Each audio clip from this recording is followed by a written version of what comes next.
Pandora's box is about to open wide. Yeah! Welcome once again to Pandora's box, ladies and gentlemen. We're bringing you the third ever Hillbilly edition. Oh my word. The third ever Hillbilly edition of Pandora's box. Oh, Why? there I am. There Why? I am. Why, I hear you ask? Well, because we felt like it, that's why. Hallelujah.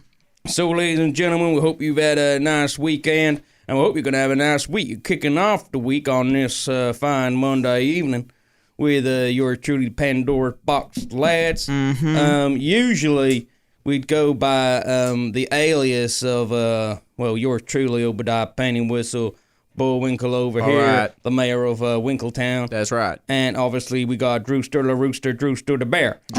Moose. But obviously, it's the redneck edition. That's the one I was looking for. I said the hillbilly edition. Yeah. The redneck but edition. it's all, redneck edition just comes off the tongue a bit better. Oh, in my yeah, baby. opinion. This is a good word. So, if those of you that have seen the previous redneck editions will know that this week I'm gonna be Cletus Jackson. Oh, darn tootin'. Yeah, right back at you. Cletus Jackson's in the house. From Jacksonville, Gentlemen. California. Jacksonville, baby. And to the right of me, who usually is Bullwinkle, we got Stretch McCoy. Stretch McCoy here for your needs and services, ladies and gents. He's the youngest boy of my second cousin, Dahlia. That is right. Over here we got fresh out of the frickin' the sheriff's department, we got Deputy Raymond Jr. Raymond Jr. Who very kindly has taken time off from his duties hunting outlaws down in the bayou. Buffalo. And buffalo down in the bayou. What have the buffalo done to make you want to arrest They've been them? wild, man. They've been too wild. They've been Wild they've buffalo. been Out in the wild. they've been Dang. running free, causing a muck, causing havoc. Causing a ruckus. Darn tootin'. So Deputy Raymond's been chasing him night and day on horseback, riding all through the bayous, catching them naughty buffaloes. Right. So thanks everyone for joining us this week. Do you know what? You just reminded me of something. What's going on, man? I heard recently. Did you know that buffalo can run surprisingly fast? Oh my. I can't remember the exact. I might have to quickly look this up. It just made The me think of speed it. of the buffalo. Let's have a look quickly. I can attest to The that. speed of a buffalo. Can How it fast? outrun the water vole? That's my question. Well, as we man, all- they can. They as- can. they They're so can. much bigger. If they were the size of a water vole, they would not outrun the water vole. I can Right, tell you right, that. right. But seeing as they are a larger creature, got bigger legs. Yeah, they go, man. They go. 35 miles per hour. They go. That's my. super fast for an animal that's essentially a tank on legs. Yeah, man. They heavy Oh, beasts. That's you wouldn't want one of them plowing into your 4x4. Plowing you in any way. Into your sports utility vehicle. No, man. That hit would by a not. truck. It'd be not be a vehicle anymore. Be lights out. It'd be a pile of trash. Be lights out. Have you ever seen those videos of those foolish tourists in Yellowstone Park? Provoking the water buffalo. Well, they're not. That's not provoking they're not that water. Driving past them. Water buffalo are in I believe are in Africa. Oh yeah. All right. You got water buff. We're talking about the buffalo in America. Buffalo soldier. In the United States of America, God's country. Hallelujah. Hallelujah. But have you ever seen those videos, those silly tourists? And it's like they think that these things are like little cuddly like toys or something, or like They something. won't go stroke the buffalo. Well, they're tourists. They're typical tourists. They try and take pictures with the buffalo. But like, Playing you with got, fire. like buffalo are essentially bulls on steroids, right? Yeah, man, they muscly creatures. Which is like almost like a double steroidal event anyway, because a bull is essentially a cow on steroids, and then if a buffalo's like a bull on steroids, Name. then it's like 10 times the steroids The strength. And the bull. of a cow, which is a scary creature, you know. But it's like They don't seem as docile as cows as no, well. they're a bit super more like- angry, and also they're notoriously dumb, and I mean that with the greatest Oh, respect. okay. But they're essentially just food processing factories. They haven't got very developed brains, and because they live in an area that's cohabitated by wolves and bears, they have to be good at defending themselves. Mm-hmm. But where they don't have very big brains, they have very simple mechanisms. If they feel like something is encroaching on their territory and they feel like it could be potentially a threat, they're going to hit first and not ask questions later. You see what I'm saying? Yeah, Attack I get you. mode. So is this hooked up to the old? It is. Certainly is, bro. It is. Well, I can get up some. I know because I've watched them for my own amusement in the past. Some really hilarious videos of I say hilarious. I mean, obviously, I don't want anybody to get damaged, even if they are foolish enough to encroach upon a buffalo's Don't territory. try it at home. But let's face it, you probably had it coming. You know what I mean? Don't go near Don't touch the buffalo. Don't go near an angry, roided up animal that's the size of an SUV with freaking horns on its head. And expect to keep your head on your shoulders. It's a wild animal, isn't it?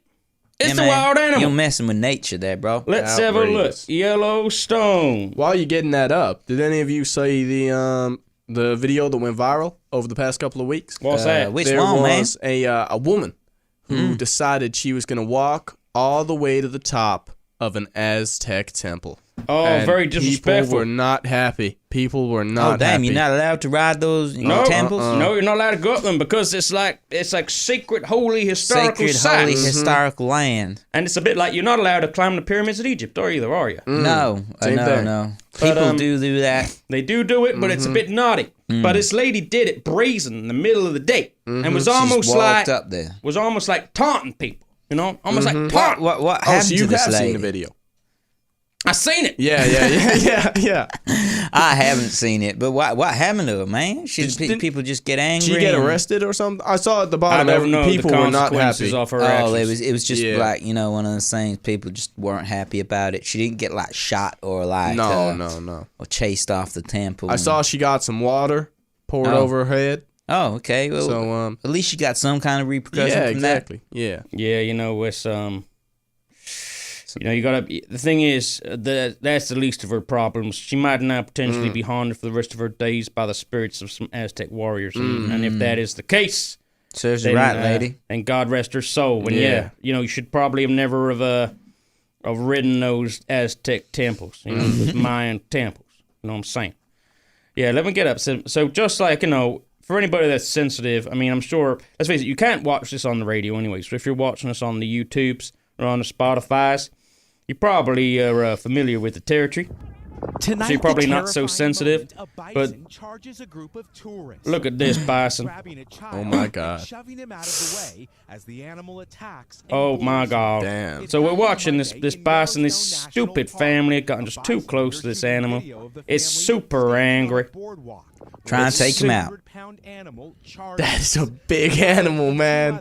Oh, watch this! This man's Damn. about to get launched in the air. Also, The other man stupid rushed into people, help. man. Officials from damn. Yellowstone saying the 34-year-old The thing is, right? This stupid family, they got a little kid with them. What are you doing? Putting Safety your kid, first, man. Safety first. putting your kid in that situation? Are you dumb? That are capable of high speeds, so they deserve respect. Yeah, the buffalo deserves respect, people. Respect the buffalo. Respect the buffalo. And there's Get loads of launched in the air. there's loads of other videos of people getting attacked by buffaloes. It's just stupid tourist stuff, I mean, what are you doing? You gotta relax around. Give the buffalo their space. That's right. That's right. Give the buffalo their space. I said I could go down a rabbit hole watching different bison attack videos, but I'm not going to do that. I'm going to resist the urge to do that. Talking about crazy, massive animals, what do you guys think of the Komodo dragon? Oh my what God. an animal, man. I saw a crazy video just yesterday. I almost tagged you in it, man. Oh, you and it should've. was of a Komodo dragon that was eating the ears off a cow. Oh, my Lord. It just like this cow was just lying down in it on the edge of a river. What, was it dead or alive? It was alive still, but I don't know why it didn't get up and move. Oh, I think it But was this incapacitated. It must have been incapacitated, and this Komodo dragon was just taking chunks off the top of its head and off its ears. It had no ears left, just being eaten alive by a Komodo Do dragon. you know what I reckon happened to that cow? I can tell you, I'll give you an insight into the predatory instincts of the Komodo dragon right now. This Probably is how. went for somewhere down low first. Oh, right, that's right. So this is how Komodos... Go for the ass. This is how... Yep, always ass first, folks. This is how Komodos attack their prey, okay? They go in, unsuspecting, from behind. They give a little nip at the heels, a little nip at the leg, a little nip at the behind, right? And then what they do is then they're patient animals. They're cold-blooded killers, right? So not only will obviously the bite naturally, obviously, as time progresses, and when I say time, I mean like an hour or two, will it make the animal weak and sluggish.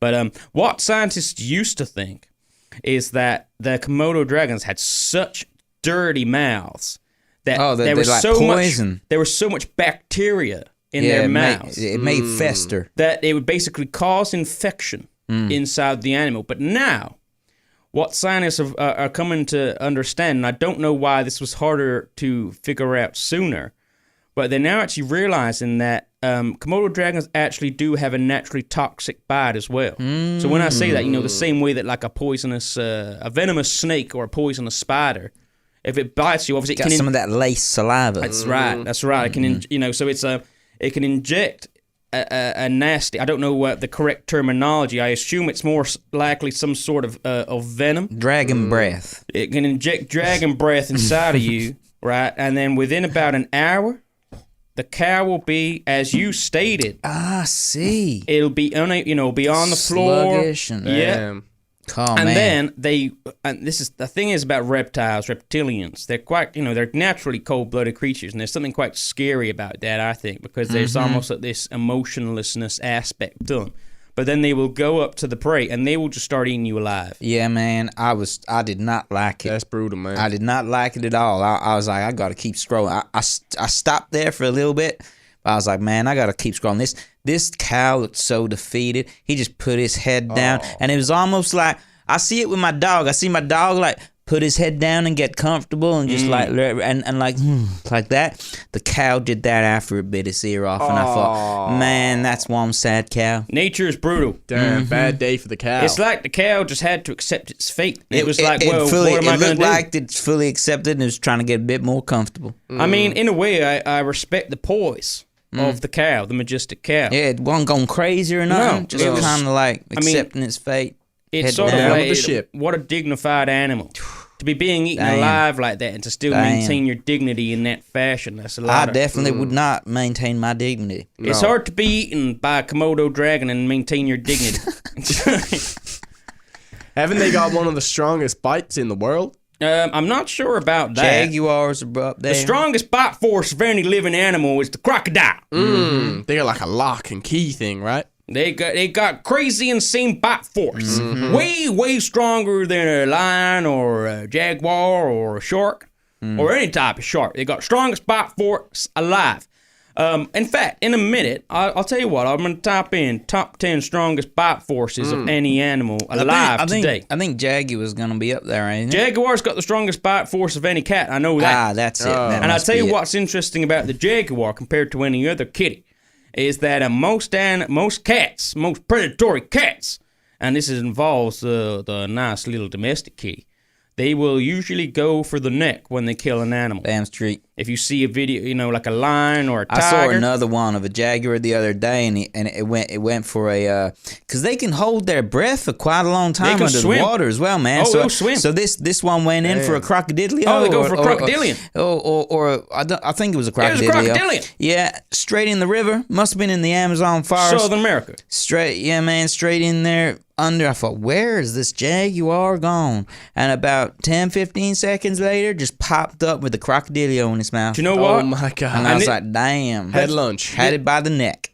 It's hard to back of the head actually. Yeah, that's that they do. That's they're the only crush cat. The back of the neck. They have the strongest bite force pound for pound, and just straight out, just flat out, also of any cat alive. And they're differentiated by their other cat cousins by they don't go for the neck. Like I said, most cats will suffocate and puncture the neck, essentially like choking you to death. Like if you strangle someone, they do that but with their mouths.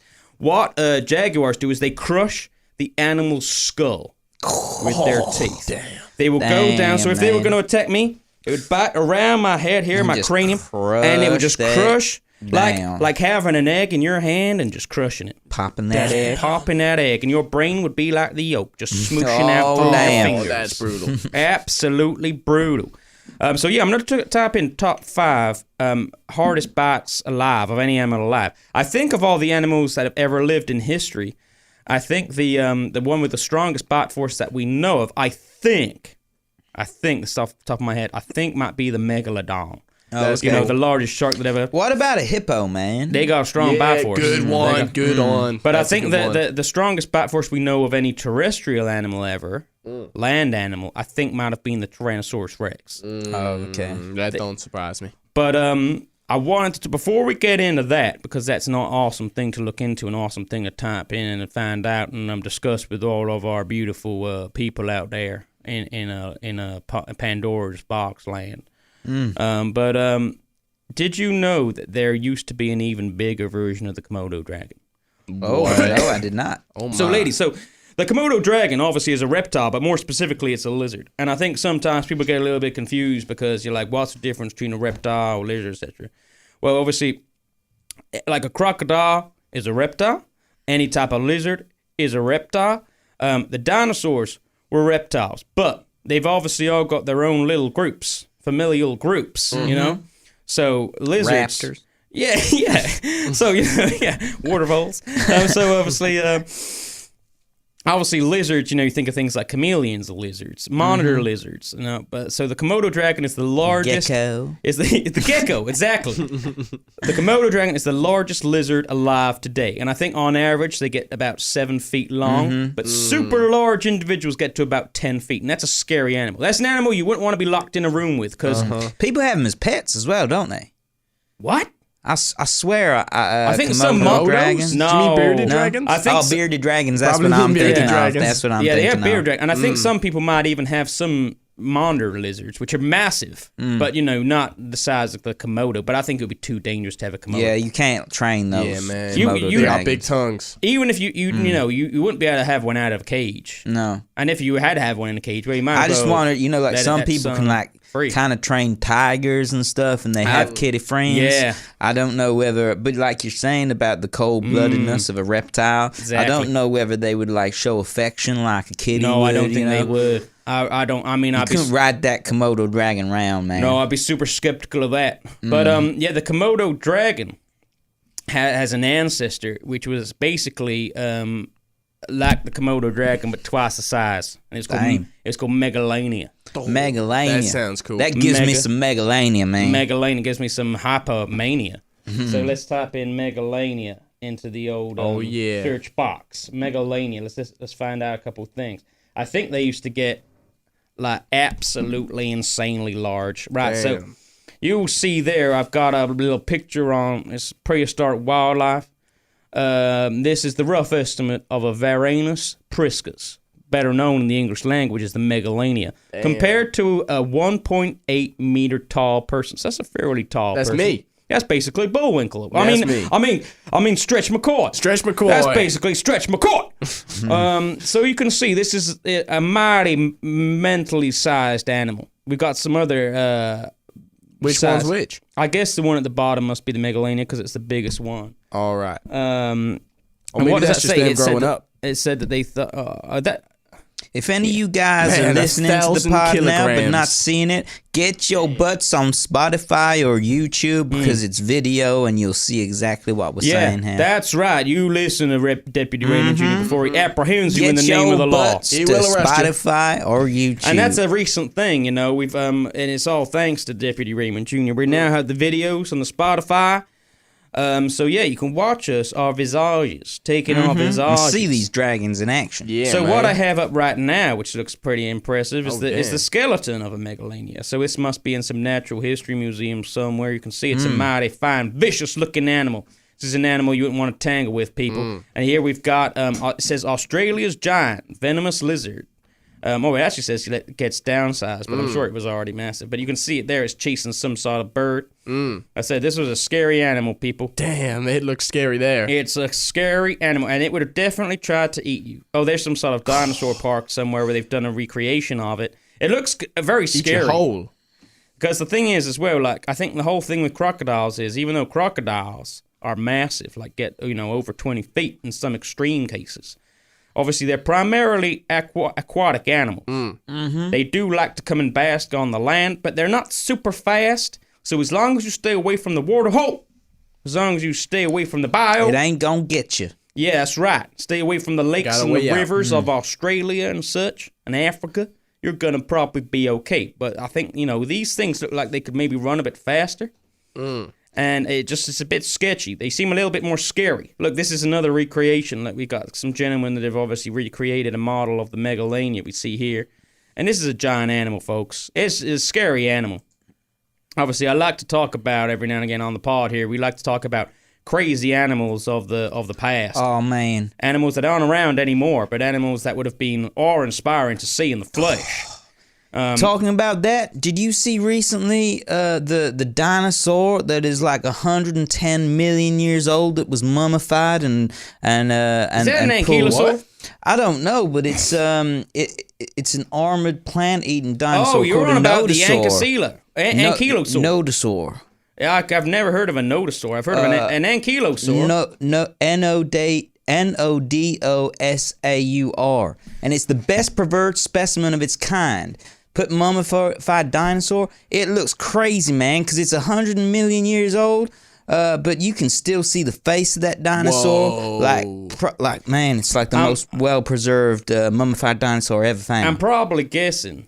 I don't know if it says this in the article that you've read. Does it say that it was probably was left to fossilize in like a muddy bank or something? So it somehow got to the bottom of the ocean, right? And the ocean, like the minerals and the sediments, kept it like mummified and fresh for like millions of years. I know that if you know, and I think everybody knows what I'm on about when I describe this. There's that sort of like sludgy mud. Yeah, it's like that thick. It's like clay. It's like that thick clayish like sludge, which you sometimes get at the bottom of certain rivers and lakes and certain seabeds. Perfect preservation material. It's the best one going. There's something about that once something's in that, it's almost like being stored in a freaking refrigerator. So obviously, even though it's been 100 million years, which is hard for our feeble, ill-late minds to comprehend, to say a lot can happen in 100 million years is a severe understatement. But to imagine that there's still somehow organic material which hasn't biodegraded fully in 100 million years is kind of mind-boggling. But if it's in the right sediment, it is theoretically. Look at that bad boy, man. Can you see that? Yeah, see, I know. Yeah, see, I thought that wasn't. You know what? That's crazy. That is a type of ankylosaur, but I think the name you were given is more specific. Nodosaur. So it's like what I was saying essentially is like it would be like if Drewster, Deputy Raymond over here had found like a chimpanzee, and I said I think it's a great ape. That's what So it's a type of ankylosaur. Oh, cool, man. But you were more specific. Can you give me the name? The name again? Sorry, Nodosaur. Nodasaur. Yep. Saur. Nodosaur. The dinosaur mummy found with its skin and its guts intact. So crazy, man. That is cool. Oh, it's Nodo. Sorry. That's all right. I found it. Don't worry. Yeah. So I'm sure it's a type of ankylosaur because you think about it. Those ankylosaurs, they all look fairly similar. They've got their differences, but the most famous one is that one that had that massive club tail. Can you think of which one I'm on about? It had like a massive club for a tail. This one doesn't seem to have a club for a tail, but you can still see it's that same type of quadruped, armored, plant-eating dinosaur. This is an amazing specimen, absolutely amazing specimen we got here. I can't believe it, man. I can't believe what it looks like. So it's like a step back into the past. Yeah, if you are just listening on the radio, folks, get yourselves on YouTube, get yourselves on Spotify, type in Pandora's Box Podcast, and you can have a look at some of these pictures we're looking at. It's like, it doesn't even look real. So the fact that it is real is absolutely mind-boggling, So that one of the head looks so cool. Oh, man, I know. So this is it's crazy, man. It's absolutely crazy that this is a real animal. Yeah, man, just back in the past. I find it so sad that I'll never actually see that time, you know, never What, actually the dinosaur experience time? it. Yeah, You'd man. like to experience the time of the dinosaurs? I would like to go. That's why I like all this like ayahuasca and stuff, because I think you could actually go back in time and experience some of that stuff on the You trip. reckon that using the power of the mind and through the Ancestral medicines of the past. you reckon that you could potentially time travel and put your mind I back think into so. the time I of think the so. I mean, ankylosaur? Graham Hancock talked about, you know, one of the ideas of his book. He said on a trip he went back and saw the what are they called, the before humans, what Neanderthals, yeah, and he had this vision of them having red hair. Right. And then That's in all probably- these that visions, could be likely. And then it came out about a year after that They did have red hair. They had red hair. Well, the reason I said that I think that could be likely is because I know that Neanderthals were primarily a European species of hominid. And the same way that obviously Europeans are where white folks, Caucasians, come from, like yours truly. And basically the way that the white people, the white man evolved, the Caucasian, was obviously, as most people know, or as we know, as far as we know, all humans started off from Africa, and obviously originally would have been black. Mm-hmm. Now, what happened is as people stretched across the geographic map, went into colder climates, such as modern day Europe. Melanin. Lost that melanin. Exactly. There wasn't as much sunlight, and it basically started off as a genetic mutation from lack of sunlight. Now, what do we know that sunlight gives us? Things like vitamin D. So we basically had a severe vitamin D deficiency, and then suddenly Most people one still day, have that. So one day you would have had, what would look like an African couple would have had a child, and it would have been white. Mm-hmm. Right? Albino. But obviously we know that the Neanderthals was, as I said, a European-based hominid. So they would have had that evolved trait, that they would have evolved to have been white. And what goes hand in hand, the same way that white skin is from like lack of sunlight and stuff like that, so is red hair. Oh, okay, I guess, man. Okay. I people love with- the old red hair. Oh, that's it. Redheaded people and people, redheaded people with freckles and that, they are almost like the most, I guess, severe example of whiteness, I guess you could say. Do you know what I mean? They're the whitest of the white. Because, you got guys that are white, but they got dark brown eyes I always and dark brown find, hair. and like freckles are really interesting. I'm going to get a load of freckles from that as well. If you Yeah. got the old red Oh, hair yeah. and white skin, you get crazy freckles. I got loads of I freckles got on my loads arms, of freckles, man. Yeah. So's just my happens. mama. So's my grandmother. I ain't got too freckle many. family. Yeah, man. It's So yeah, it's just from lack of sunlight, isn't it? But But I thought that was crazy that Yeah. so with that you can Makes kind sense. of go back in time somehow in the visions. yeah. And I'm like, I'd like to do that, man. Go back to dinosaur time. Go see the Novosaur. You just reminded me of something as well. I'm gonna quickly. I know I saved something on my phone the other day, and it was going on about Homo species, and it's almost like a breakthrough. And this is breaking news, people. This is breaking news. Homo erectus is Breaking such an news. ironic name. So Homo erectus, I know it is, surely. It certainly is. So obviously Homo erectus got its name because it was the first hominid that stood upright. So erectus obviously means upright, which obviously also is where something else gets its name from. But there was, but to get scientific on your butts, obviously, as Graham Hancock always likes to say, everything seems to get older or whatever. Just keeps Just getting keeps older. getting older. Keeps getting older. And this goes hand in hand with that. So listen to this, folks, right? Homo naledi. And I have to say, this is a homogeneous that I don't think I've ever heard of before. If I have, it slipped through my mind like a train in the night. But it says, Homo naledi may have lit fires in underground caves at least 236,000 years ago. Now, this Darn puts back, we didn't think that there were hominid species that could control and manipulate fire like that until much later on. And then it goes on to say, an ancient southern African hominid called Homo naledi, represented here by a child's partial fossil skull, there's a picture of it here, used fire sometimes between 335,000 and 236,000 years ago, new cave finds suggest. Blah, blah, blah. An ancient hominid dubbed blah, blah, blah may have lit controlled fires in the pitch dark chambers of an underground cave system. New discoveries researchers found remnants of small fireplaces and sooty wall and ceiling smudges in passages and chambers throughout South Africa's Rising Star Cave Complex.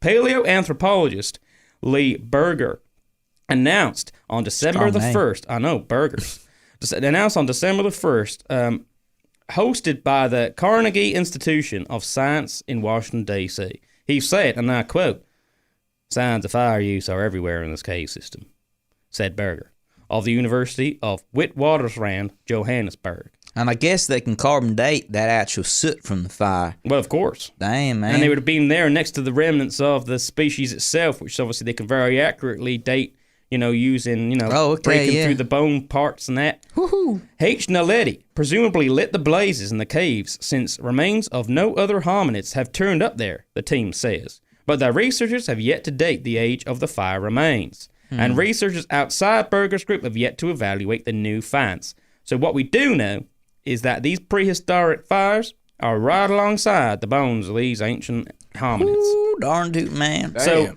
right now, the evidence points to them being made of that. Now, we need to do more conclusive evidence to know for sure, but all signs point to the fact that this hominid was lighting fires between 335,000 and 236,000 years It's a ago. long time, man. Shows how much we do not know about the history of our own planet. To put it into perspective, it was only around the time that, the 236,000 years ago, that Homo sapiens were even evolving for the first time. So these earlier types of hominids, it seems like, we don't know 100% conclusively, but, it seems like all the evidence is pointing.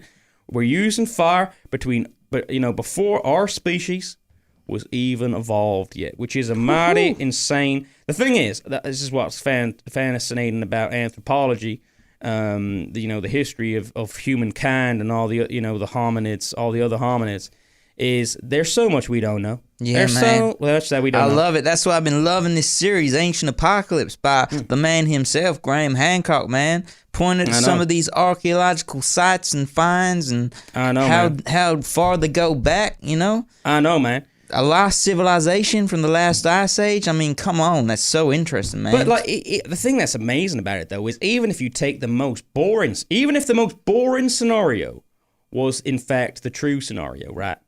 It would have still been amazing. Because imagine a time, right? For example, there was another hominid species called Homo florensis, right? And we dubbed them, anthropologists dubbed them as a nice little nickname. They're like the hobbits. They call them the hobbits. They were like little 3-4 foot tall little humans. So cool, man, that they were even about. They were little upright walking little humans that were 3-4 foot tall. Little All pygmy. of them. Little pygmy creatures. Little pygmy people. Pygmy man. Pygmy man.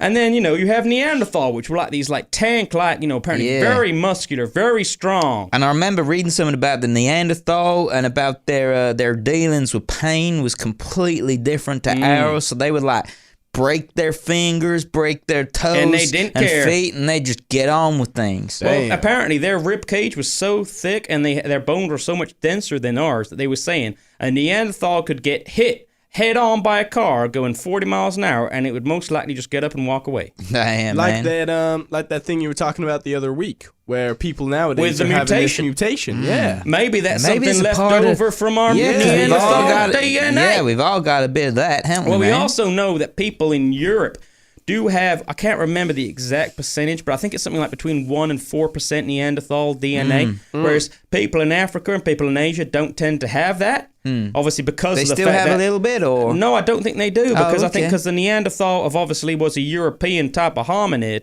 What happened was, Didn't get that far. well, what happened when there was obviously a time where Neanderthals and Homo sapiens were cohabiting in Europe. They were loving each other. So sometimes, as is the case, you see with just there are such horny devils, they'll just have sex with anything, right?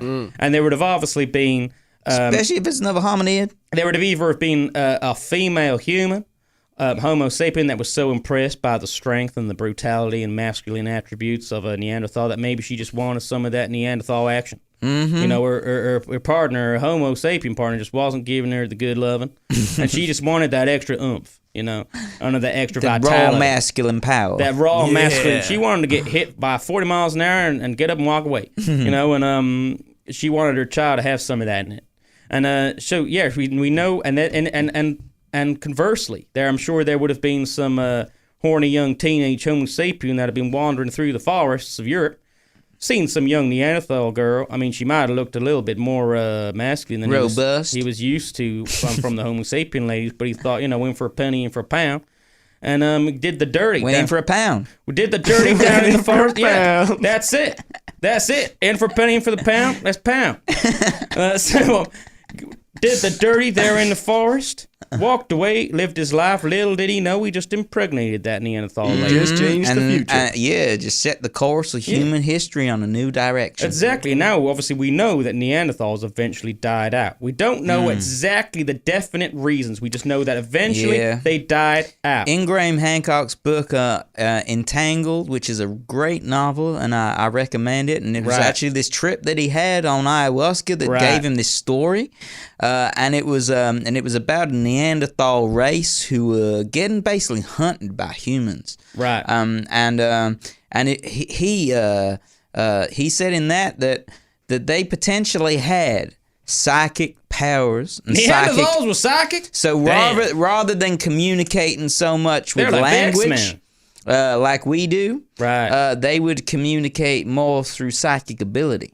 And I thought that was a crazy concept. So like they were kind of they would join together and do healings and things like that, but by like connecting psychically as a community rather than. So why wouldn't the Homo sapiens have liked that? Well, apparently, like it was just like warring tribes, and they saw them as other. Believable. They saw them as other, and they saw them as a threat. Well, I think, the same way that let's face it, humankind has fought amongst ourselves since the dawn of time. Exactly, man. So I think that's just quite a human trait. Yeah, I think, as we said, right? I can imagine them killing off the Neanderthals, to be honest. Yeah, our ancient tribes. Humans have been fighting themselves since the dawn of time. We've been fighting ourselves, people. Whether it's your next door neighbor or whether it's a different country or whether it's, you've declared yourself. We're all brothers and sisters at the end of the day. We're all brothers and sisters at the end of the day. But you see, since the dawn of time, if someone declares himself king of the castle, warring attitude, man. Some other son of a gun will say, no, I should be king of the castle. The next thing you know, your divide followers and conquer. Your followers are fighting their followers, and it's kill or be killed. Whoever survives the day is going to be king of the castle. So it's really not that much of a stretch to imagine that would have happened with our whole race completely. Exactly. Now, what's quite interesting to me is I wonder, because let's face it, they didn't have the science that we have today. So, do you think that the Homo sapiens of that day, I mean, let's face it, we know that Neanderthals looked a bit different to us. But, let's face it, there's a broad spectrum of physical characteristics amongst the humankind. You take a Samoan man and compare him to a Norwegian lady. Or you take a Chinese lady or a Chinese man, compare it to an African woman or lady. There's a broad spectrum of people, folks, right? Do you think that say you're in Europe during the time of where Neanderthals and Homo sapiens coexisted? Now, do you think a Homo sapien would have come across a Neanderthal and thought you're different from me? Or do you think they would have just thought of them as a different human tribe? I think that's an interesting question, don't you? Because, as I said, there's such a broad spectrum of physical characteristics. Where do you draw the line between looking like a very different type of human and being a different species altogether? I just remembered that, was it in Neanderthal where there was that guy and you found it really... That's one of the greatest videos in human history. I might play a little clip for you now, ladies and gentlemen. And they were saying how a Neanderthal would sound compared to a man. It's from a documentary series, a very good one. And I think it wasn't intentional, but this is one of the most hilarious clips known to man. And I'm going to get it up for you now. I know it's on YouTube because it's. I've shared it several times. Because I was gonna say, if they didn't think they looked different enough, then I'm sure they sounded different enough. And apparently they didn't have the same kind of way that we would have speech, which is why Graham Hancock was saying about this more psychic communication, and he thinks they were actually a very clever species, more than given credit for, but they just communicate in a different way. Yeah, so I'm going to play you something here. We got no mic there. I think you might have... I'm back. I'm back, folks. Sorry, a bit of technological difficulty there for a second, but I'm back now. I'm going to play you a little clip now. It doesn't go on for too long. Now, this is from a BBC documentary, so it's very informative. So we're going to learn a couple of little interesting things, surely, about Neanderthal now, but we're also going to see how hilarious this clip is, all right? This is, to give you a little bit of background, so this part of the show, there was a vocal expert, a lady, a doctor, a scientist who specializes in vocal cords in all animals, but she's also, in this case, obviously, done a full examination using the skeletons of Neanderthals and compared to the skeletons of Homo sapiens to recreate what she thinks the Neanderthal would have sounded like. Now, one thing I find very interesting is I think because we know that Neanderthals were more muscular and had denser bones, you might think they talked lower, but that seems to not be the case. Say that they actually would have probably talked with higher. And I think you can think about some ape species as well. If you think about when a chimpanzee, which is more muscular than a human pound for pound, or a gorilla, makes a noise. When they're angry and they're going at it's actually quite high pitched. So humans would have most likely had deeper voices. But I just want to say that before we carry on. 1, 2, 3. Now let's make a sound. Just let's make a huge R. And again. Wow. 1, 2, 3. I felt like they were explaining some of my family members a second there when they were talking about Neanderthals. Strong Neanderthal DNA you got there, man. I wouldn't be surprised if I do. I've got quite a thick brow. That didn't come up on my my DNA thing that I did Neanderthal. on the thing. But I can't imagine that they have Neanderthal on there. No, of course not. That'd be good if they did. I think it would be very cool if they did have that. I'm sure there is some sort of test you can do somewhere. You can go back and you can, I know, was the one you did Ancestry DNA? Ancestry, yeah, that's so right. you can download your history. I remember Josh was telling me this in the past. He was saying Zeuswar the Gold was telling me he downloaded his stuff from Ancestry DNA and put it in another sort of database. DNA database. And he was finding out that he's got loads of stuff over from like Asia. From his No DNA way. and stuff like that. Well, I don't believe it. I'm going to see him in later, thinking. and I'm going to ask him about that because I'm going to do the same thing. Yeah, so you might find out that you got loads of How Neanderthal. on Who earth knows? does Zeuswar the Gold have Asian DNA? He doesn't even look remotely Asian. Remotely. Yeah. He said apparently it comes up with like personality types and like stuff like that as well. Personality So type, cool, man. I'm going to look at that. Yeah, Personality apparently it described type, him Krillin. quite well. Right, interesting. I mean, physically, obviously, he's pale naturally. He's got blue eyes, and he's got a sort of golden ringlety hair. So it's almost the antithesis of what you imagine as an Asian man. You know what I'm saying? Obviously, they notoriously have sort of jet black hair, don't they? Darker eye color in general. So yeah, I'm surprised to hear that. Interesting subject there, folks. Yeah. Should we find out now what the top 5 bite forces I'm are? excited for this. Top 5 strongest bite force alive. Top 5 Bite force alive. Bite force alive. Strongest. Here we go. Strongest. Strongest. Bite force alive. Top 5 strongest bite force. All right, here we go. Here we go. Here we go, folks. We got rounding out the top 8. We have the Bengal tiger with a bite force of 1,050 psi, right? In 7th spot, we have the spotted hyena with a bite force of 1,100 Spotted hyena. psi. Dang. I'm not Wow, surprised man. that, because the thing is with Laughing hyenas, all the way. Oh, they're scavengers as well as, and they will eat anything. I think the Wolverine's going to be up there. I don't think so much. Oh, dang. But only because they're guess, too good small. guess. Now, Yeah. pound for pound, they might have one of the strongest bite forces. But you got to bear in mind, this isn't pound for pound. This is just straight up. This is straight up. I didn't think hyenas were that big, but they must get pretty big, man. Oh man, they're pretty big. I think if it's bigger than the Bengal tiger in bite force, that's well, crazy. the thing is, obviously, whenever you see usually a picture or a video of a hyena, it's next to whatever else is living in Yeah. Africa. And let's face it, all African quite animals big. are the biggest on the planet. You got megafauna. You got the elephant, you got the rhino, you got the hippo, you got the majestic lion, you got the giraffe, you got, all these creatures are massive. Pretty huge, man. So I'm sure that I expect a hyena is about the same size as a wolf, but Whoa, with a man, with a stronger bite. With a stronger bite. So they're basically like really nasty, evil. I wonder if a with strong hyena and a bites. wolf could mate. I don't think they could. Damn. I don't think they could. Only try it. because I don't think they're that closely related. Oh, okay. Although they are both obviously, well, quite dog-like. Wolves are obviously canine because all dogs we have today, every single species of dog on the planet has evolved in some way from a wolf, which is crazy when you see like a little Pomeranian or a little Chihuahua or something like that, and think it came from a great gray wolf or something. But hyena is obviously a separate family tree.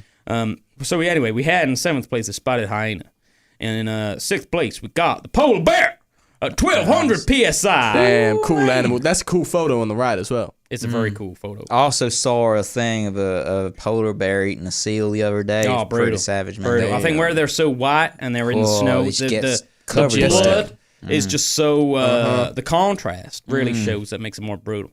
In 5th place, we got the mighty mountain gorilla with a bite force of 1,300 psi. Is that like silverback? A silverback gorilla, yeah, that's right. The largest gorilla on the planet. In 4th place, we got jaguar with a bite force of 15, I knew it was up there, man. 1,500 psi. Damn. Crush those crocodilio skulls, man. We've also got the hippopotamus with a bite force of 1,800 psi. Seen those videos of them eating the watermelon? Yeah, it's they like pop one of the most them like satisfying cherries, man. You're feeding them and they just pop them like crazy. cherries, man. We got great white shark bite force, 4,000 psi. Wait a minute, this is a bit weird though, right? Because it's saying number 1 crocodile bite force, but it's saying 3,700 psi, which is 300 less than the great white shark, but it has in number 1 spot. So let me just dive into this a little bit. I was sure that the crocodile had the highest bite force of any animal alive. So let me just delve into this a little bit more a second, folks. Saltwater crocodile, it says, number 1. Dr. Gregory Erickson, professor of anatomy and paleobiology at Florida State University and the curator of the school's Biological Science Museum, conducted a 10-year study to scientifically measure jaw strength in all 23 crocodilian species. Erickson and his team placed a specially designed bite force transducer, which he likens to an expensive bathroom scale, wrapped in protective layers of bull hide, between the jaws of multiple crocodile species. The highest reading was 3,700 psi, was registered by a 17-foot saltwater crocodile. It's the strongest bite force ever recorded, Erickson said, beating a 29,800 psi value for a 13-foot wild American alligator. So now let's look at the great white shark and see why.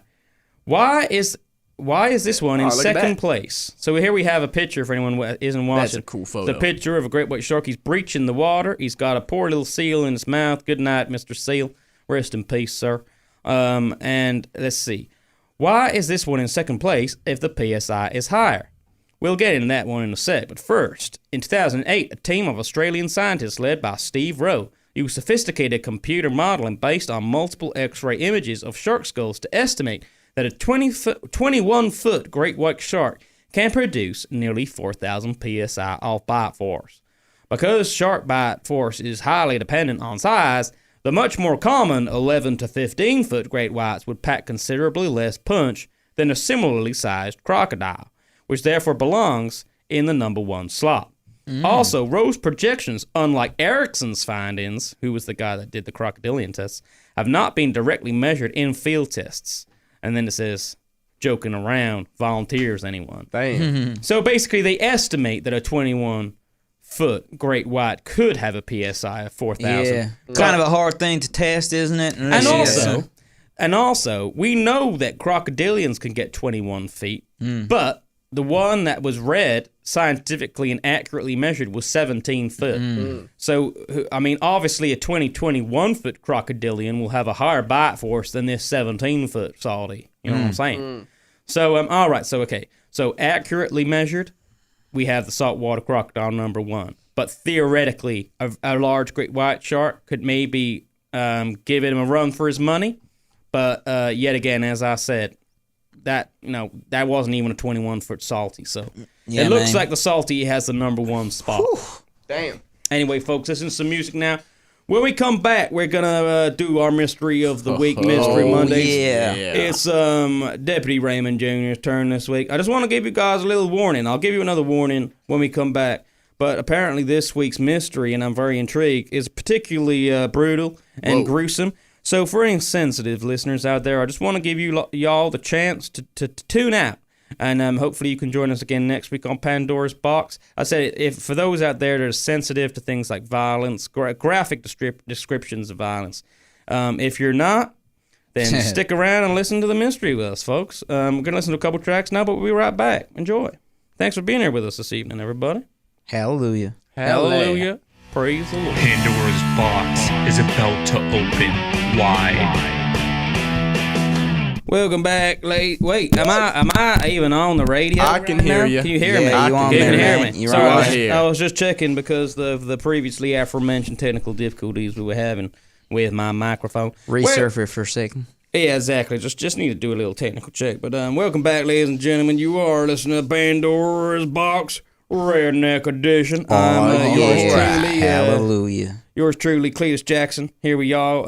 Over here we got the youngest boy, or my second cousin Dahlia. His name is there, Delilah. Stretch McCoy. And to the left of me we have, let's all give him a thanks and a round of applause for taking time off from his duties. We have Deputy Raymond Jr. keeping America safe, people. Hallelujah. Keeping America safe, constantly on the heel of those pesky buffalo. And also, keeping the bio safe for all of those young travelers of the night. But it's time for Mystery Mondays, everybody. It is time for some mystery on Monday. Mystery Let's get mysterious. Mondays. So as I said before, we took a couple of song breaks there. This one's particularly graphic, apparently. So we just want to put that little. Yeah, man. I'm gonna hold up some pictures during this. So if you get a little bit bit of sickly, if you see some violence or some stuff like that. If you're particularly sensitive to violence, it's a very sad story, man. And one I think you probably heard of. I'd actually heard of it, but I didn't know much about it. Right. And it's one of those really like savage murders that happened in the past. Damn. You heard of Black Dahlia? Of course, I've heard of Black Dahlia. Yeah, man. I think I'm in your kind of boat. I heard of it. Yeah, but I'd heard really of know it, about it. but I just wanted to go a little bit deeper with it because It is gruesome murder. It is gruesome murder, isn't it, man? Yeah. So this week we're talking about the Black Dahlia. Damn. Right. This Trigger is the warning mystery of the Black From Dahlia. Santa Barbara. Black Dahlia, Santa Barbara. And I also wondered where the name come from, Black Dahlia. Flower. Yeah, but it's apparently because of her jet black hair. All right, so she was called the Black Dahlia because it was she used to wear black a lot, and she had jet black hair. You can see the lady right here. Right. She's called Elizabeth Short, and we're going to get into her story. E. Short. So yeah. I'm pretty sure, though, that a dahlia is a type of flower. Oh, that's Sorry, cool. I just want to quickly look that up now before dahlia. The dahlia is a plant. Oh, nice, man. Cool looking plant. Yeah, what do dahlia symbolize? Today, dahlia flowers symbolize beauty, commitment, and kindness. They're also tied to steadfastness due to their ability to bloom after many other flowers have died. Nice. Oh, that's quite nice. So she was called like the black. Yes, I don't know exactly why she was named after this flower. It's just interesting, isn't it? Yeah, jet black hair, and she used to wear black quite a lot, apparently. So we'll get into it now. On January 15th, 1947, 22-year-old aspiring actress Elizabeth Short was found brutally murdered in Los Angeles, with her body cut in half and a ghastly smile carved into her face. Damn. The 1947 murder of Elizabeth Short, also known as the Black Dahlia, is one of the oldest cold cases in Los Angeles. Not only was it a horrific crime, but it was also proven notoriously difficult to solve. And that is her.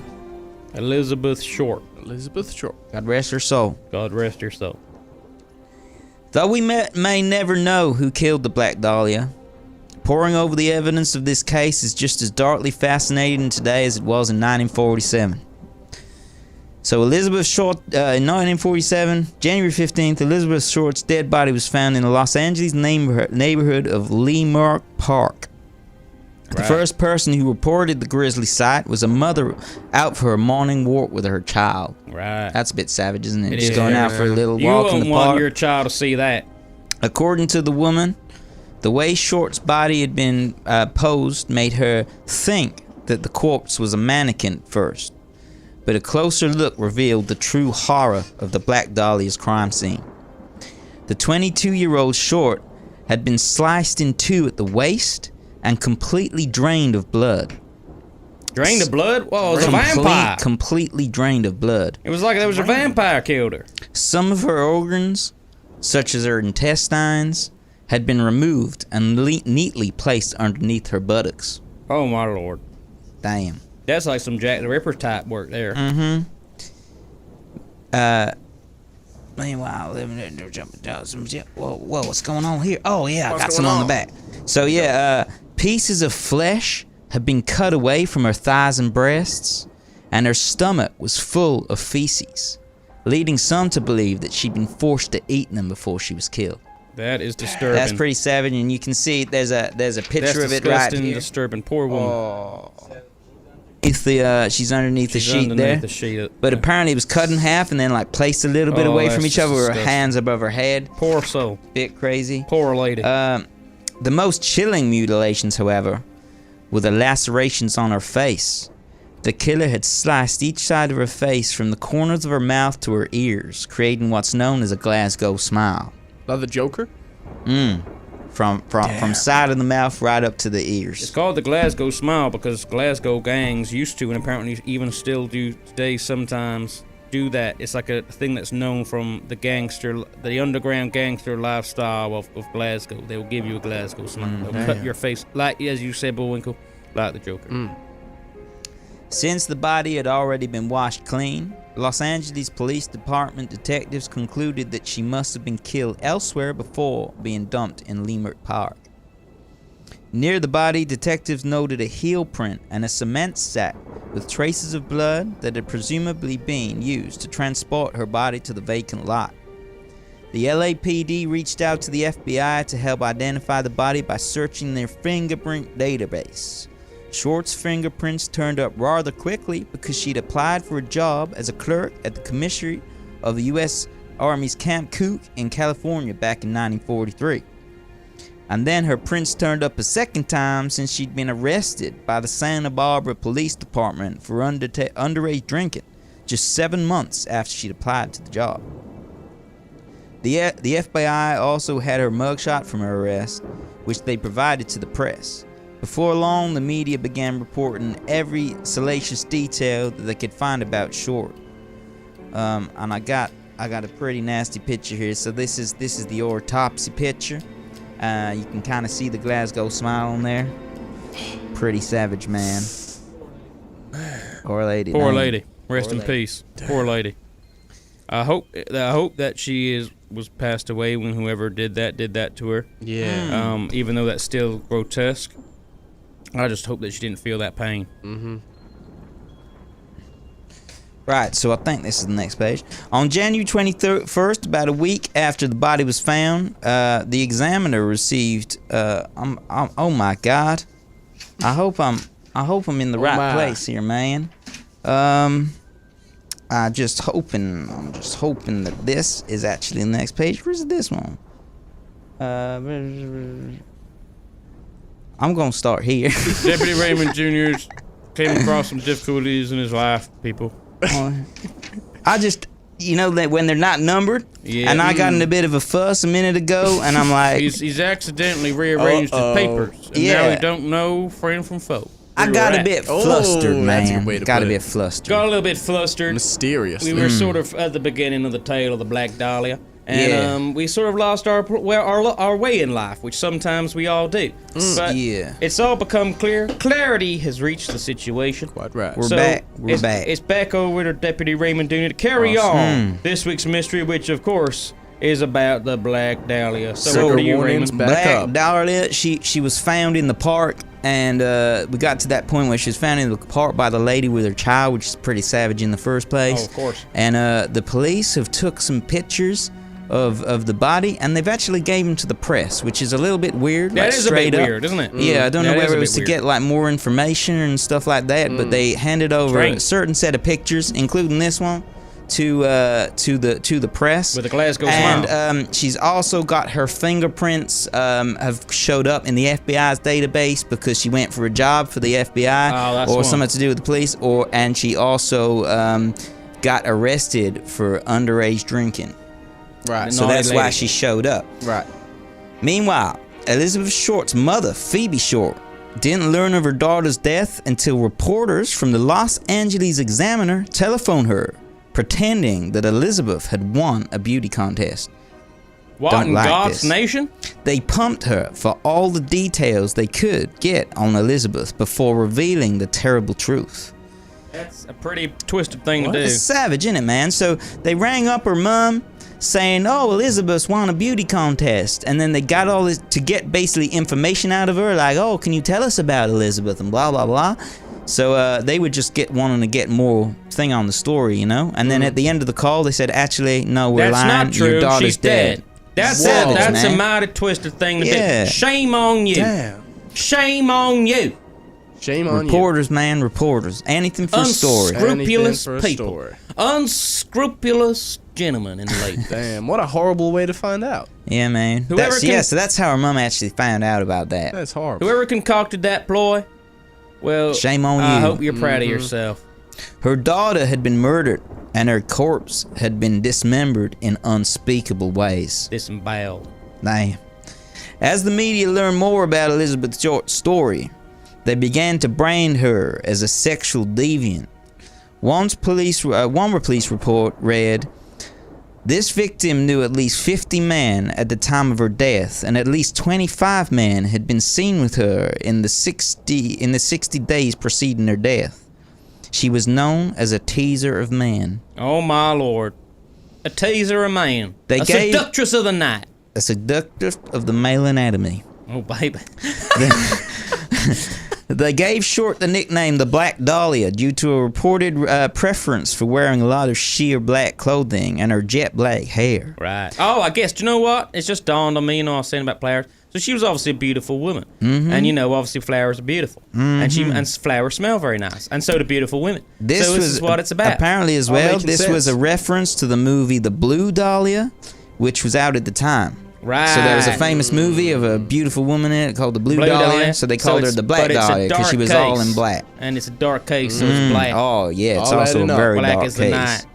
night. Some people spread the false rumor that Short was a prostitute, while others baselessly claimed that she liked to tease men because she was a lesbian. Well, that's a bit strange. That's also very contradictory evidence there. Yeah. On the one hand, you're a lesbian. On the other hand, you're a teaser of man. You're a prostitute to the male anatomy. Adding to her mystique, Short was reportedly a Hollywood hopeful. All right. She had moved to Los Angeles just 6 months before her death and worked as a waitress. Sadly, she had no known acting jobs, and her death became her one claim to fame. Fame, not flame. I'm sorry to you, Elizabeth Short. That's the only thing you're known for. I mean, who doesn't hope to be a Hollywood actress at that age, I suppose? I know I did. But as famous as the case was, authorities had tremendous difficulty figuring out who was behind it. However, members of the media did receive a few clues. On January 21st, about a week after the body was found, the Examiner received a call from a person claiming to be the murderer, who said he would be sending Short's belongings in the mail as proof to his claim. Oh, my lord.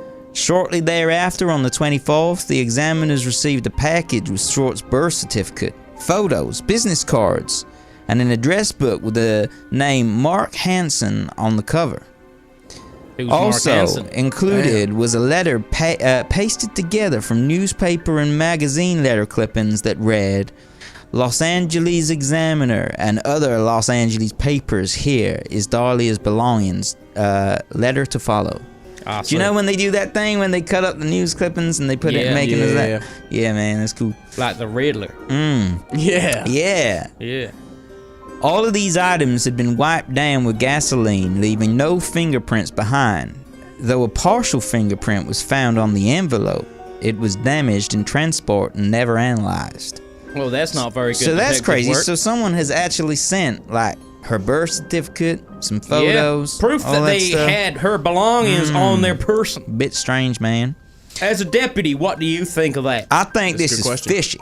I think it's fishy too. I think that was the killer who sent that information to the police. And just like with many of these cases, yet again, this is a prime example of shoddy police work. Yep. It would not happen in the sheriff's department. I can tell you that. I can tell you that it definitely would not, and I believe you, Deputy. I believe you. This is shoddy craftsmanship, shoddy work on the police. I mean, even if it was a partial fingerprint, we would have still ran that, and we would still got some hard goddamn evidence on who that was. Darn tootin'. Even if it was half. Darn tootin'. Because then that could have been the whole story. No. I mean, if you did that right. They said it was damaged in transport and was never analyzed. Are these You're men- gonna analyze that. Are these men of the Even law? if it's damaged.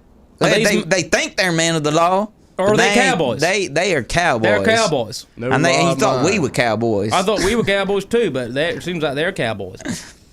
On January 26th, another letter arrived. This handwritten note read, "Here it is. Turning in Wednesday, January 29th, 10 a.m. Had my fun at police. Black Dahlia Avenger." It's a bit of a weird one. The letter included a location. Police waited at the appointed time and place, but the author never showed. Right.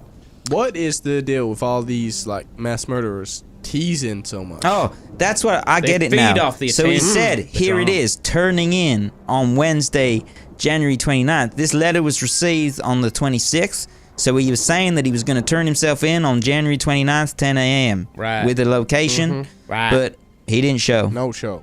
Right. Afterward, the alleged killer sent a note made of letters cut and pasted from magazines to the Examiner that said, "Have changed my mind. You would not give me a square deal. Dahlia killing was justified." Right. Interesting. Yet again, everything sent by the person had been wiped clean with gasoline, so investigators couldn't fit any fingerprints from the evidence. At one point, the LAPD had 750 investigators on the case and interviewed more than 150 potential suspects linked with the Black Dahlia killing.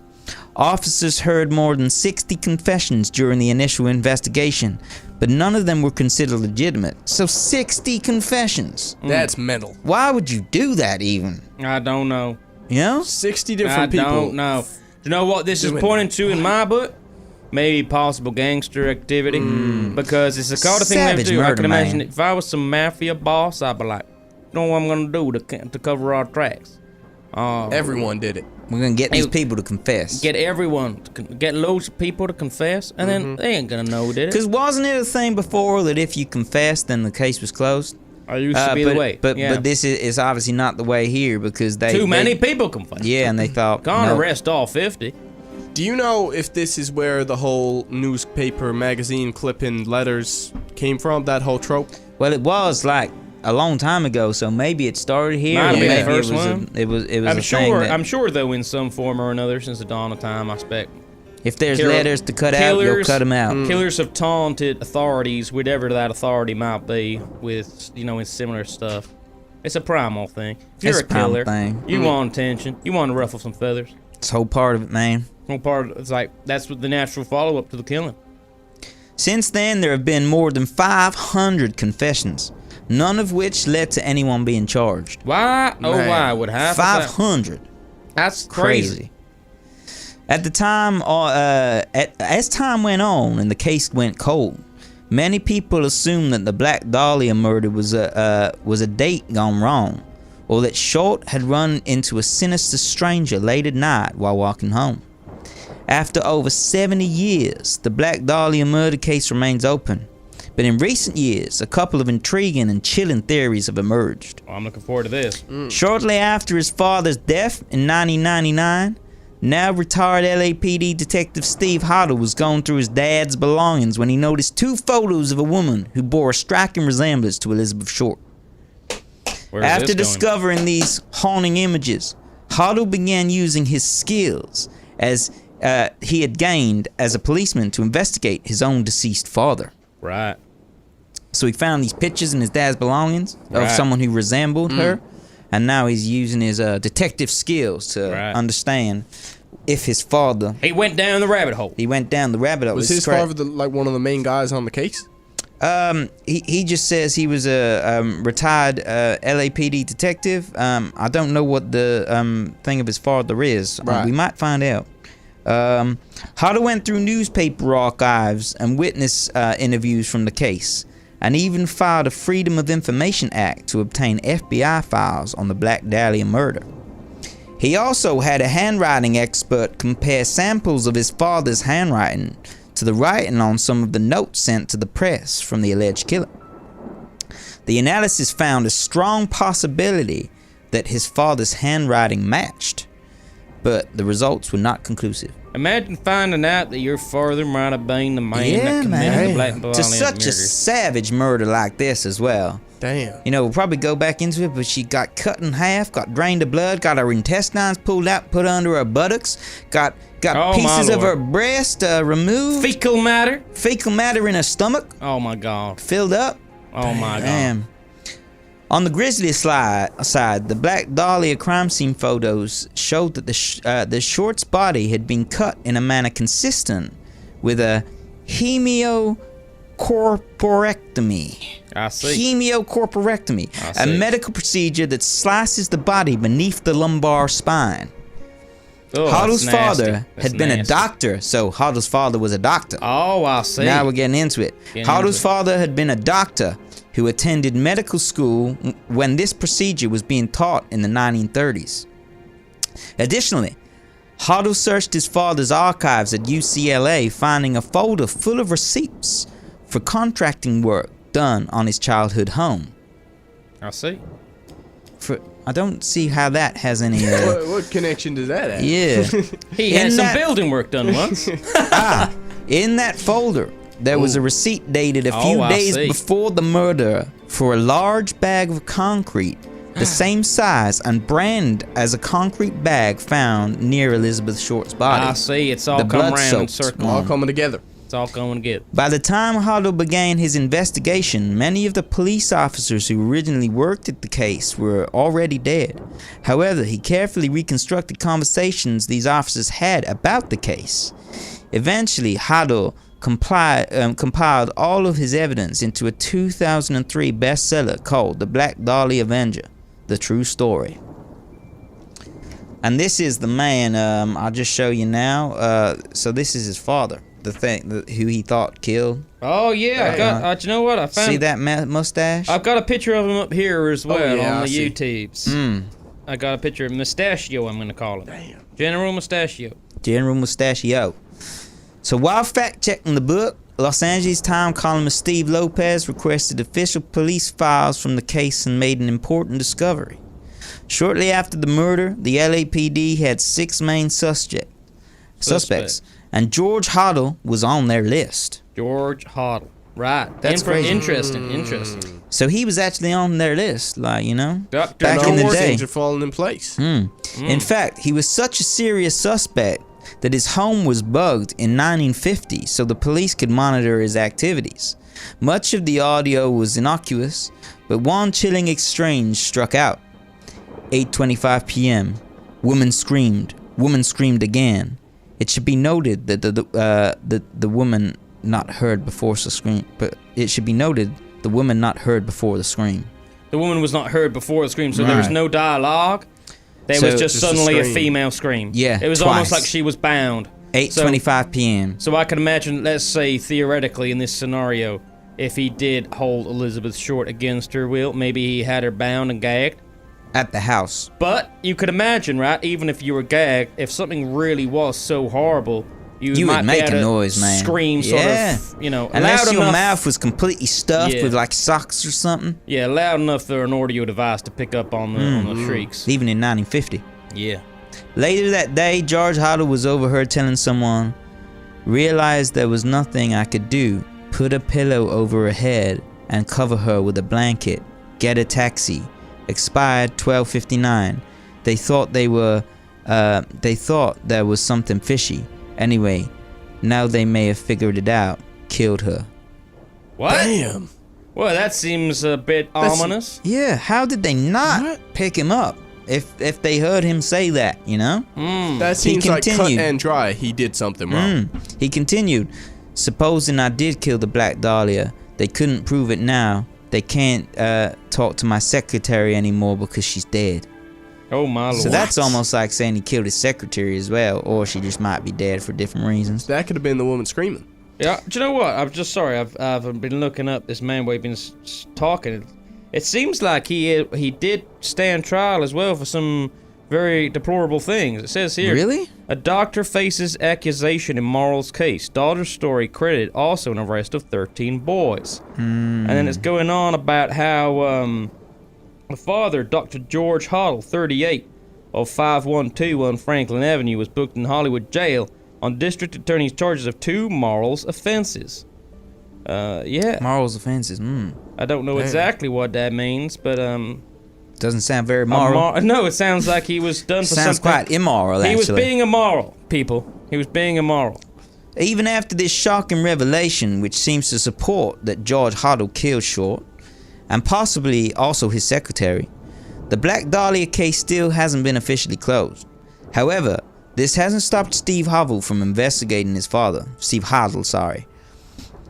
He says he has found details from dozens of other murders that could possibly be connected to his father, implicating him not only as the Black Dahlia murder, but also as a deranged serial killer. Wow. Damn.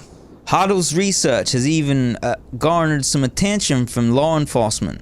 In 2004, Stephen R. Kay, the head deputy for the LA County District Attorney Office, said that if George Hoddle was still alive, he would have enough to indict him for the Elizabeth Short murder. That's quite damning as well that your own son reckons he has enough evidence. Yeah, he must feel like I can't believe you did this, Father. I need to dig up all this so I know the truth about you. Yeah. You crazy man. You crazy father. In 2017, British author Pugh Eatwell announced that she had finally solved the decades-old case and published her findings in a book called Black Dahlia, Red Rose, The Crime, Corruption, and Cover-Up of America's Greatest Unsolved Murder. The real culprit, she claimed, was Leslie Dillon, a man who police briefly considered the primary suspect but ultimately let go. However, she also claimed there was much more to the case besides the killer himself. According to Eatwell, Dillon, who worked as a bellhop. What's a bellhop? Do you know what a bellhop is? I'm not sure. Maybe in working in a hotel, something to do with a little bell or something like that. I don't know. Or maybe in a hospital, someone's got a little bell, you come running. Hop to the bell. Hop to it. So according to this lady, Dillon, who worked as a bellhop, murdered Short at the behest of Mark Hansen, a local nightclub and movie theater owner who worked with Dillon. Right. So this is 2 completely other people that they're saying about now, apart from this crazy man who... Yeah, I think... Sorry, I've just looked up bellhop. It seems like, back in the day, if you were a bellhop, you'd work in a hotel. Yeah. And you'd be one of the guy that carried the luggage to the room. Yeah, man, yeah. You'd have a little uniform back in those days. Like a porter. Yeah, you have a nice little hat and nice little sort of suit. Yeah, they're quite smart people. Sometimes get in someone's car. Yeah, maybe. You know when they drop off the car at the front of the hotel and you get in? That might be a slightly different occupation. Probably a different role, yeah. I imagine. But yeah, the bellhop man was all about the luggage, it seems. All about the customer satisfaction in the luggage department. Oh, yeah. So, Hansen was another suspect that had eventually been let go. And the owner... Sorry, man, what's going on? Bellhop. Bellhop. Bellhop. Bellhop. Sorry, can continue on with... So Hansen was another suspect that eventually been let go, and the owner of the address book that had been mailed to the Examiner. He later claimed that he gave the address book to Short as a gift. I see. So he's tied to some of the evidence that was sent to the Examiner initially. Right. Short had reportedly stayed with Hansen a few nights, and he was one of the last people reported to have spoken with her before her death in a phone call on January 8th. Eatwell alleges that Hansen was infuriated with Short and came on to her. Infatuated with Short and came on to her. He liked her. Though she rebuffed his advances. No, don't you get anywhere near me, she said. I don't like you, you're an old man. Yep. Then he supposedly called on Leslie Dillon to take care of her. Hansen, it seemed, knew Dillon was capable of murder, but didn't realize just how deranged he really was. You deranged son of a gun. So this is Hansen, who is this guy that came on to her, but then she didn't want none of it. That's quite creepy. So he asked another guy called Leslie Dillon to do the murder, but he didn't realize how deranged Leslie Dillon actually was. Previously, Leslie Dillon had worked as a mortician's assistant, where he could have potentially learned how to bleed a body dry. I see. And this is Leslie Dillon. I got a picture of him up right here. He's a handsome fellow, I can tell you that. But Dillon. he did work in the morgue. That's it. So Eatwell also discovered from police records that Dillon knew details about the crime that had not yet been released to the public. One detail was that Short had a tattoo of a rose on her thigh, which had been cut out and shoved inside her vagina. Oh my lord. That's another not very nice part of this tale. That's next level So graphic. she had a little tattoo of a rose on her thigh. To cut that off and to Damn. stick that in a woman's intimate place, that is disturbing, disgusting, Damn. just thing to do. For his part, Dillon claimed to be an aspiring crime writer and told authorities that he was writing a book about the Dahlia case, which never materialized. So that's why he's saying that he knew about parts of the murder. Right. I see. Just still a bit, I don't, that he was writing a book about it. Right. But I don't know how he would have come across that information unless he did it. Yeah, that's right. That is strange. Despite all the evidence pointing to him, Dillon was never charged with the crime. Eatwell claims he was released due to Mark Hansen's ties to some of the cops at the LAPD. While Eatwell believes the department was corrupt to begin with, she also thinks that Hansen contributed largely to its corruption by exploiting his ties to certain officers. Another discovery that lent itself to Eatwell's theory was a crime scene found at a local motel. During her research, Eatwell came across a report by Aspen Motel owner Henry Hoffman. The Aspen Motel was a small 10-cabin facility near the University of Southern California. On the morning of January 15th, 1947, he opened the door to one of his cabins and found the room covered in blood and fecal matter. In another cabin, he discovered that someone had left a bundle of women's clothes wrapped up in brown paper, which also stained with blood. Instead of reporting the crime, Hoffman simply cleaned it up. Why would you do that? Why would you do that? He had been arrested 4 days earlier for beating his wife and didn't want to risk another run-in with the police. Okay, that's why. But it's still a bit weird. I see. So he beat his wife 4 days prior, come to work, saw all this crazy fecal matter and blood and so I'm not getting involved in this. I'm just gonna clean this up. I'm already in hot doo-doo. Eatwell believes the motel is where Elizabeth Short was murdered. Eyewitness reports, though uncorroborated, claim that a woman who resembled Short was seen at the motel shortly before the murder. Eatwell's theories have not been proven, as everyone involved with the original Black Dahlia murder case is most likely dead by now, and many official LAPD documents remain locked up away in the vaults. However, Eatwell remains confident in her findings and truly believes that she solved the mysterious and gruesome case of the Black Dahlia murder. Though we still don't know for certain who killed the Black Dahlia, these recent theories present compelling cases, and it is possible that the truth is still out there, just waiting for the right investigation to finally bring it to the light. Right. Damn. At the end of the case. That's the end of the case. That's all I got. So it's crazy. Right. So it's got like two main suspects, I would say. Two ones are looking pretty strong. Mark Hansen and the other fella. Leslie Dillon. Leslie Dillon. Right. Yeah. I see. So, yeah, it's an intriguing case. I really don't know what to make of it. I don't know who I think did it, to be honest with you. I don't know. When I was reading the first part about the mustachio, the man, the dad, the father. Yeah, the father. I mean, that sounded the fact that they heard him talking about like, you know, and the out screams, on the phone, and the screams, and the cement bag that he bought a couple of days before the murder. Seems pretty incriminating. To me, but then the other one was like pretty mix up. Yeah, man. Some evidence on the other one as well, but that's it, man. That's it. So strange that there's two different, like, main suspects. with quite a lot of evidence. Yeah, that both sound so believable.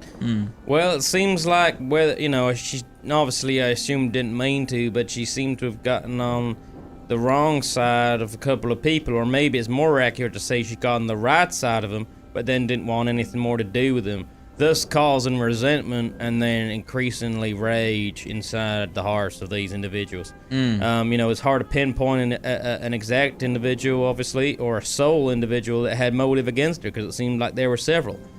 I said, and I'm certainly not saying that was her fault in any way. I said she seemed to rub up people, whether it was in the right way or the wrong way, and unfortunately drew a lot of attention to herself. Led to her demise. Yeah, man. And for me, it was like the brutality of this case that was shocking. Was shocking to me. Like how someone can just cut someone in half like that. I mean, murder is always a tragic thing. Yeah. But I mean, when you hear about things like cutting off tattoos and shoving up in your private parts, or Glasgow smiles, and this poor woman was disemboweling and force-fed feces, maybe. That's next level barbarism. Next level barbarism, folks. Well, I don't know what to make of this case. I don't know who I think did it, honestly.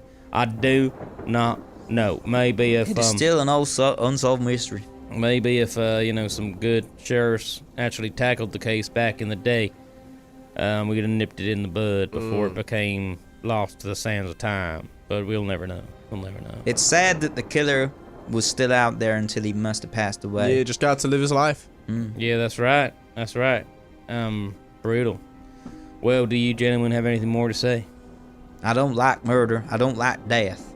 I agree with Drew. Well said, Deputy Raymond Jr. Well said. I mean, I don't like death when it's forced murder. Upon me. When it's murder. Yeah. Unfairly. I mean, death is a natural part of life. Yeah. So I appreciate death. We need to respect that as a normal part of nature. But I mean, let's face it, this woman was taken before her time in a grotesque and brutal fashion by a psychopathic killer, who was capable of disgusting acts of brutality. And that's all I gotta say. So, folks, thank you for joining us this week on Pandora's Box. We hope you've had a good one. Rest in peace, Elizabeth Short. We hope that you are now resting safe in heaven. We'll see you next week once again for more Pandora's Box shenanigans. Next week is my turn. Yours truly, Cletus Jackson, for the mystery. And who knows what I'll be talking about. Have a good week, everyone. Until then, stay safe out there, whatever you're doing. Oh, it's time for our song. Oh, yeah, baby. I almost forgot. Keep tuned in now for this tuned song, in. baby. It's time for. It's not the end of the show. It'll be the end of the show in about 10 minutes' time. When me and Drew finish bringing you our song of the week. So let's see what we can come up with, folks. And let us know if you've been enjoying the tracks. The tracks that we've been doing. Last week was Tome of Woe. Week before that, we had Apocalyptic World. Week before that, we had Keeping the Hands at Bay. So who knows what we're going to come up with this week. Cheers, folks. Enjoy our track, and thanks for tuning in as always. Love you. Oh, I need to give a quick shout-out, I just remembered, to Millie from Malawans in town. I went to pick up a tie the other day. Nice tie, me a prawn pad tie, and a chicken mass man, some spare ribs to be exact. This was on last Saturday. Went in there. Nice young lady who met me at the counter was like, you know what? Every time you come in for food, I think, where do I know you from? She said, and then I realized you're the Pandora's Box guy, aren't you? And I was like, well, yes, I am, ma'am. You listen to Pandora's Box, do you? And she was like, yes, I do. And I was like, well, thank you very much for listening. She went to the kitchen to get my food. When she passed over, I said, what's your name, young lady? She said, Millie. I said, okay, Millie, I'll give you a shout out on the show. And I almost forgot, but I didn't, so. There it is. Friend of the pod. Thank you, Millie. You are a friend of the pod. Thank you for your service to me every time I come to Malawans, and thank you just in general to Malawans, the Thai restaurant in Bridgewater, Somerset, for just the delicious Thai cuisine. I love Thai food. Yeah, what can I say? I've had many a delicious meal from Malawans, so thanks, Millie. Thanks to all at Malawans, and thank you to all our friends of the pod. And I'm just going to quickly give a shout out to Jack Popham as well, because I can't remember if I gave a shout out to him before. I know I told him I'd give him a shout out, and I can't remember if I ever did. Funnily enough, I saw him in Malawans as well. So, Malawans seems to be a hub. Malawans Restaurant Bridgewater is a hub for Pandora's Box listeners. Obviously, Thai food and Pandora's Box clearly goes hand in hand. Yeah. So yeah, thanks all. We love you. Friends of the pod, unite. Have a good week, everyone. Enjoy our song now. Cheers, Bye. Hallelujah.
when the harsh light of day begins to fade, the moon will come. Some say they fear the dark, but not me. No, not me. Oh, the nighttime sets me free, so I can be the man I want to be.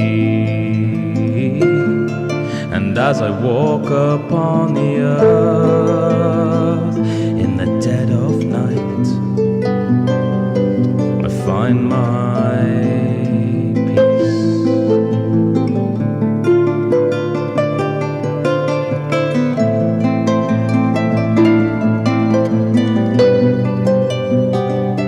I find my peace.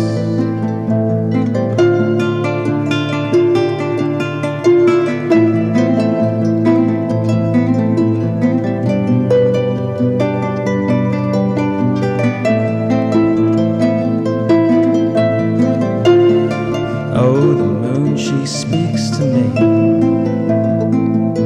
a pale love singing through the breeze.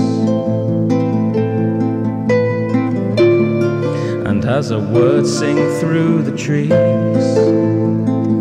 and the rusty leaves